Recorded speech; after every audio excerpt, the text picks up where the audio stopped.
নমস্কাৰ সকলোলৈকে মই অংকিতাই নতুন এটা ভিডিঅ'লৈ আপোনালোকক স্বাগতম জনাইছোঁ। ৰঙালাও পাত কেনেকৈ চাটনি খাব পাৰি তাকে মই দেখুৱাবলৈ ল'ম। এয়া ৰঙালাও আগ, তাৰে মই কোমল কোমল পাতবোৰ ছিঙি ল'ম।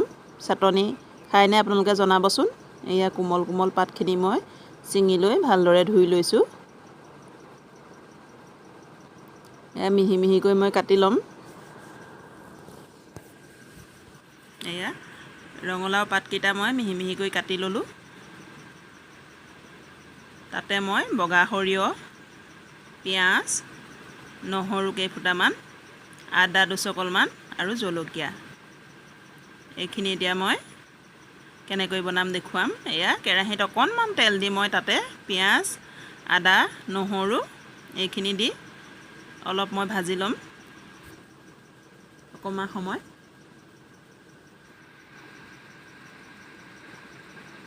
এয়া তাতে মই জলকীয়াও দি দিছোঁ তেলতে।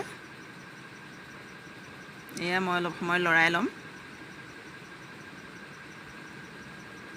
অলপ সময় লৰোৱাৰ পিছত মই তাতে কাটি লোৱা পাতখিনি দি দিম। ইয়াত মই বগা সৰিয়হখিনিও তেলতে দি দিছোঁ। এয়া ৰঙালাও গছৰ একো বস্তুৱে পেলনি নাযায়। ৰঙালাও আগ খাই খুব ভাল লাগে, ৰঙালাও পাতৰ চাটনি খাই ভাল লাগে, ৰঙালাওটোও খাই ভাল লাগে আৰু তাৰ গুটি বাকলি এইখিনিও শুকানকৈ ভাজি খাই বহুত ভাল লাগে। ৰঙালাওৰ গুটি চাটনিও খাই বহুত ভাল লাগে। আপোনালোকে খাইনে জনাবচোন। মই ৰঙালাওৰ গুটিৰ চাটনি দিম বাৰু। এয়া মই ভাজি ল'লোঁ। তাতে মই কাটি লোৱা পাতখিনি দি দিলোঁ। এয়া শাকখিনি দি মই লৰাই ল'ম। এয়া ইয়াতে অকণমান নিমখো দি ল'লোঁ।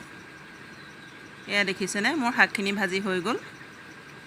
বহুত সময় ভজা নাই, অলপ সিজালৈকে ভাজিলোঁ। এয়া মই এতিয়া মিক্সাৰত দিম। এয়া মই মিক্সাৰত দিম। মোৰ ভিডিঅ'টো যদি আপোনালোকে ফেচবুকত চাই আছে পেজটো ফ'ল' কৰি যাব, আৰু যদি ইউটিউবত চাইছে চেনেলটো ছাবস্ক্ৰাইব কৰি দিব। এয়া মই মিক্সাৰত দিম।